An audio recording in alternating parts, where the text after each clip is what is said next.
하나님의 전쟁, 여호수아 6장 8절에서 9절 말씀입니다. 여호수아가 백성에게 이르기를 마침에 제사장 7은 양각 나팔 7을 잡고 여호와 앞에서 나아가며 나팔을 불고 여호와의 언약궤는 그 뒤를 따르며 그 무장한 자들은 나팔 부는 제사장들 앞에서 행진하며 후구는 궤 뒤를 따르고 제사장들은 나팔을 불며 행진하더라. 아멘. 이스라엘 백성들은 여리고로 들어가기 위해 하나님의 방식으로 전쟁에 임했습니다. 하나님께서 여호수아에게 말씀하신 전쟁 방식은 이러합니다. 6일 동안은 여리고성을 도는데 무장한 자들과 여호와의 궤를 맨 자들, 양각 나팔을 잡은 7 제사장이 대열을 이루고 이들은 여리고성을 하루에 한 바퀴씩 돌아야 했습니다. 그리고 마지막 7일째에는 성을 7번 돌고 나서 제사장들이 나팔을 불면 백성들은 여리고성을 향해 외쳐야 했습니다. 하나님의 전쟁 방식은 세상의 관점으로 볼 때에 너무나도 이상합니다. 전쟁을 치른다고 한다면 전쟁에 나갈 군인들을 모으고 창과 검 등의 무기를 준비하며 어떻게 하면 전쟁에서 이길 수 있을지 전략과 전술을 짜 단단히 무장하여 전쟁에 나서야 합니다.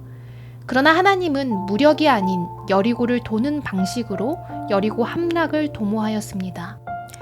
만약 하나님께서 여러분에게 이러한 방식으로 전쟁에 나가라 한다면 여러분은 어떻게 반응하시겠습니까? 아마 주저하거나 거부하는 분도 있을 것입니다.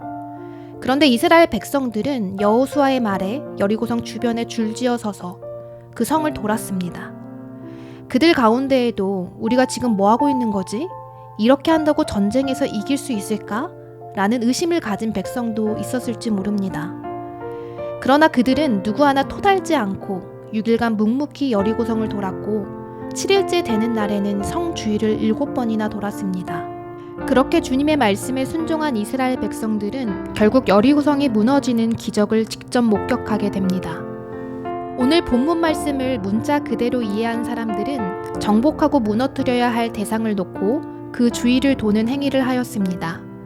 일명 땅 밟기를 하는데 실제로 언론에서 절이나 불탑 주위를 돌고 기도하며 기독교식 예배를 드리는 성도들을 취재하여 기사를 난 적도 있습니다. 또 과거 중세 십자군 전쟁에도 이러한 일이 있었는데요. 로마 가톨릭이 보낸 십자군은 이슬람이 차지하고 있던 예루살렘을 탈환하기 위해 여리고의 여호수아 군대처럼 예루살렘 성 주변을 돌았는데 아무 일이 생기지 않았다고 합니다. 이러한 사례는 성경을 잘못 이해한 경우입니다. 여리고성의 전쟁은 하나님과 가나안 신의 대결이었습니다. 당시 전쟁은 단순히 인간들의 전쟁만이 아니라 신과 신의 대결이었습니다. 이스라엘 백성들이 섬긴 신은 하나님이었고 하나님께서는 여리고성 전쟁을 통해 가나안 신을 무너뜨리고 승리하였습니다. 하나님께서는 노예였던 이스라엘 백성들을 이끌고 여리고성으로 들어가려 했습니다. 그러나 그들은 오랫동안 광야를 떠도는 인생을 살았던지라 준비된 군인도 가지고 있던 무기도 없었습니다. 성과 군사력 그리고 강력한 무기를 가진 여리고와는 상대가 될 수 없었죠. 그러나 하나님께서는 무기와 군사력이 아닌 성을 돌고 나팔을 불고 또 함성을 외치는 방식으로 너무나 손쉽게 여리고성을 무너뜨렸습니다.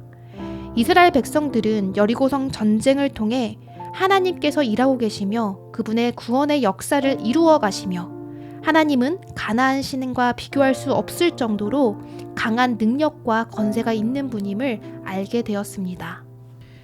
또 이스라엘 백성들이 온전히 주님을 따르고 있음을 보게 됩니다. 이전에 광야를 살아갈 때 그들은 모세를 기다리다 지쳐 자신들의 금부치들을 모아 금송아지를 만들고 절하며 예배했고 하나님을 원망하며 또 모세를 원망하던 사람들이었습니다. 그러나 이제는 그들이 전쟁이라는 큰 일을 앞두고 온전히 하나님을 의지하는 모습을 보입니다. 여리고성에서 7일간 묵묵히 주님의 말씀을 따를 정도로 그들은 하나님에 대한 굳건한 믿음을 가지게 되었습니다. 오늘 본문은 우리가 과연 하나님에 대한 전적인 신뢰를 하고 있는지를 돌아보게 합니다. 또한 우리가 믿는 하나님의 위대하심을 다시금 느끼게 됩니다. 살다 보면 우리는 전쟁 같은 일들을 경험하고 막힌 담을 만나기도 합니다. 그러나 우리가 손쓸 수 없는 문제가 우리의 인생을 가리울 때 우리와 함께 하시는 임마누엘의 하나님을 기억해야 합니다. 우리가 주님의 뜻에 서 있다면 하나님은 우리와 함께 일하여 주실 것입니다. 이스라엘 백성들은 온전히 하나님을 신뢰하며 하나님의 전쟁을 따랐습니다. 그들은 문제 앞에 굳건한 믿음을 드러내는 신앙인의 모습을 보여주었습니다. 평화로운 일상 속에서는 신실한 신앙인으로 살아가는 것이 너무나도 쉽습니다. 그러나 험난한 시련과 고난 속에서도 우리는 진실한 신앙인으로 살아갈 수 있어야 합니다. 문제에 봉착하게 되었을 때 이렇게 생각해 보는 것은 어떨까요? 우리의 굳건한 믿음을 주님께 보여줄 수 있게 되었구나. 하나님을 신뢰하며 전적으로 주님의 말씀을 따르는 이들에게 주님은 우리가 생각지 못한 방식으로 우리 앞을 가리우는 견고한 성을 무너뜨려 주실 줄 믿습니다. 저와 여러분에게 이러한 삶의 간증이 나타나길 축복합니다. 기도하겠습니다. 주여, 오늘 말씀을 통해 주님을 향한 우리의 믿음을 돌아보게 됩니다. 정말 우리가 주님의 뜻과 가르침에 서 있는지를 살펴보게 됩니다. 이스라엘 백성들이 주님만을 신뢰하며 전쟁을 치른 것처럼 우리도 주님을 향한 신실한 마음을 주시옵소서. 언제나 주님의 길 위에 서 있는 주님의 자녀 되길 원합니다. 주여, 우리의 길을 밝히옵소서. 예수님의 이름으로 기도합니다. 아멘.